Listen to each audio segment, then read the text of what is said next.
What is going on, guys? Randall Thor 19, the man with the million, back again with another daily video. Hope everybody's enjoying E3. Hope everybody enjoyed my live reactions to all the conferences. I like doing the live format stuff. Let me know if you think I should do more of those on a weekly basis, just besides the Xbox 2 podcast with Jez. Because if you guys are down for that, I'm down to do more.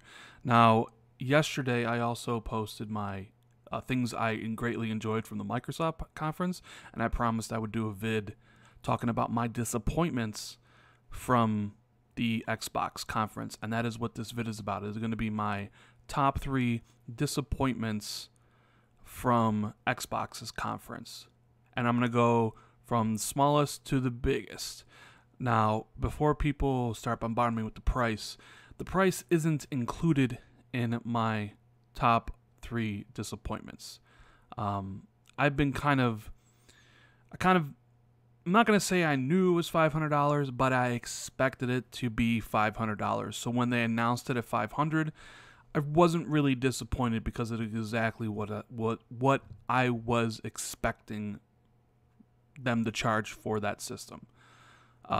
If I was hanging on to that $400 price point, yeah, it would have been a disappointment.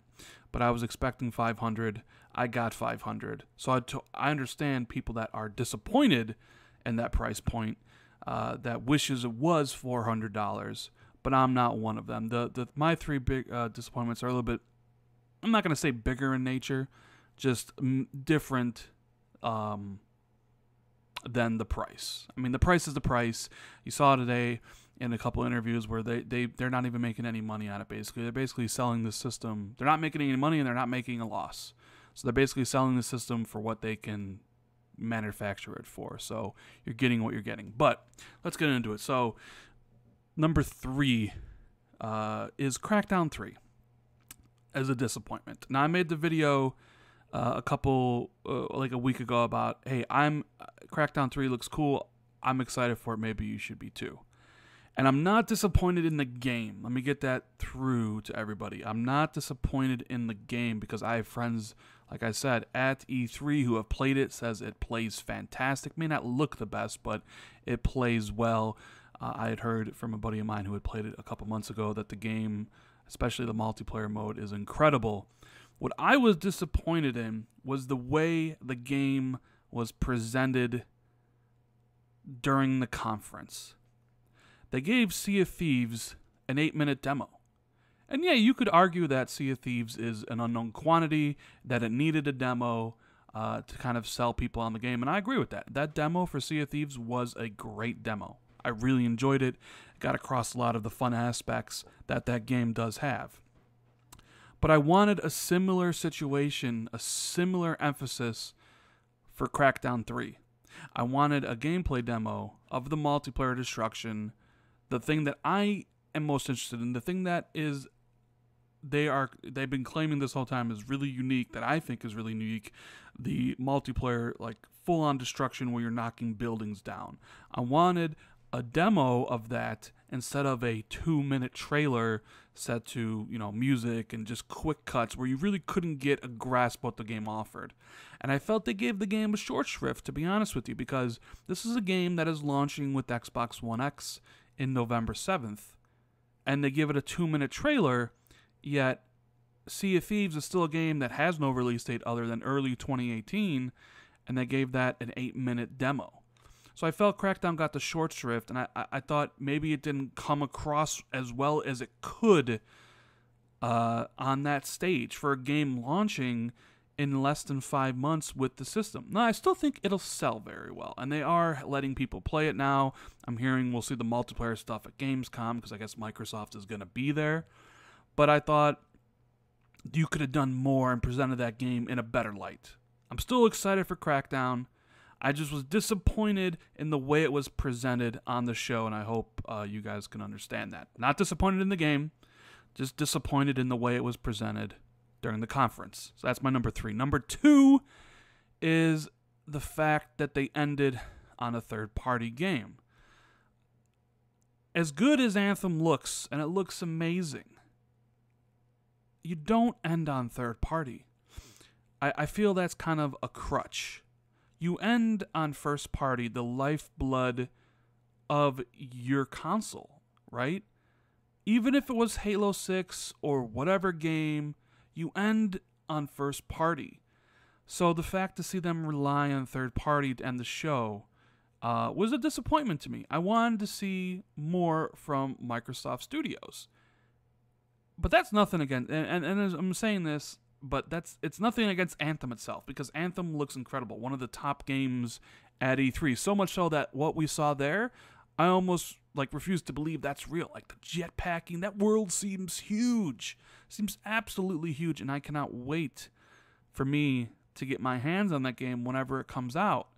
I just kind of feel when you do these things, you either end with a talking segment like they have recently, or you end with a first-party game. I'm not a fan of ending on third parties. Now, I know in 2013 they ended the conference with Titanfall, but at least that game was exclusive to the system, and I understood it. Okay, it's an exclusive game, even though it's on 360 and PC. It's exclusive. I get it ending the show. But Anthem is not exclusive. Anthem is just your regular multi-platform. So, yeah, I'm not a fan of doing that. Maybe if there was this, a game that was only Sony, and you had someone come out there and tap, like they did tap Don Matrick on the shoulder, and it was like one more thing, and you show Final Fantasy 13, and people go crazy because it was never coming to Xbox, that's okay too. Because that is a gigantic surprise that people would love. But in this situation, a regular multi-platform, not a surprise, I'm a little bit disappointed in it. I wanted to see more from Microsoft's first-party stuff. And this brings me to my biggest disappointment from Xbox. And before I get into this, I just want to say I thought Xbox had the best conference. I enjoyed a lot of the games shown there. I thought the pacing was excellent. I thought Phil was an excellent speaker. They showed a lot of great games. They gave their reason about why you should buy the Xbox One S. Now, whether that reason resonates with you, that's up for you to decide, and if you want to spend the $500. So, all in all, I thought the Xbox One X the Xbox conference was a really good conference. The best at this year's E3. So, when I say, so my overall impression of the conference is good. Now, that's why I'm coming back in here with the number one biggest disappointment. I just wanted to make sure people realize that. My biggest disappointment for the show is no new IP. No new IP for 2 years in a row. I think that is inexcusable. And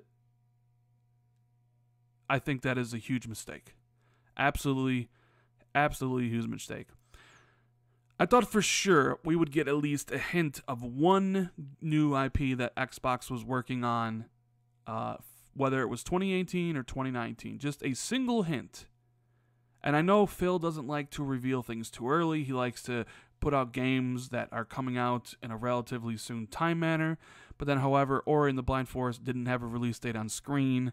So who knows if that game's 2018 or 2019. The earlier the better, because that's going to be like Game of the Year whenever it comes out. But I wanted to see something new from Microsoft Studios since we didn't get one last year. Now, if we had gotten one last year, I'd be a little bit more forgiving of not getting one this year. But we didn't get one last year, and we didn't get one this year. And I'm not going to say to wait to next year's E3 because that's ridiculous. So 2 years in a row, no new IP, I think is a missed moment for Xbox. It's inexcusable, and it is my biggest disappointment out of the show. I wanted to see something new other than, say, Halo 6 or Gears 5 or Forza, whatever, other than the known quantities, which are still going to be great. Halo 6 is going to be a great game. I know it. Forza Horizon 4 next year is going to be a great game. You know this. Gears 5, when it comes out in 2019 or whatever, is probably going to be a really good game too. But I wanted to see something different, whether it was a new game on the vein of like Horizon Zero Dawn AAA scale or a smaller game like ReCore. It didn't really matter to me the scale of the game. I just wanted to see something new. And that is my biggest disappointment from Xbox's E3. If they would have shown a new IP, it might have been one of their best shows they've done in a long time. but they didn't, and I wanted to make this video because I wanted to be fair. The stuff I liked about the show and the stuff I didn't like about the show. So I figure, you know, I wanted to get my thoughts out there, and I wanted to be fair. I wanted to talk about what I liked and what I didn't like. And I hope you guys enjoyed these videos. I hope you enjoyed this one. If you did, please hit that like button. Consider subscribing for more content, and hit that bell if you haven't already so you're notified when I put out new videos, which will be a lot in these coming weeks. And I will see everybody later.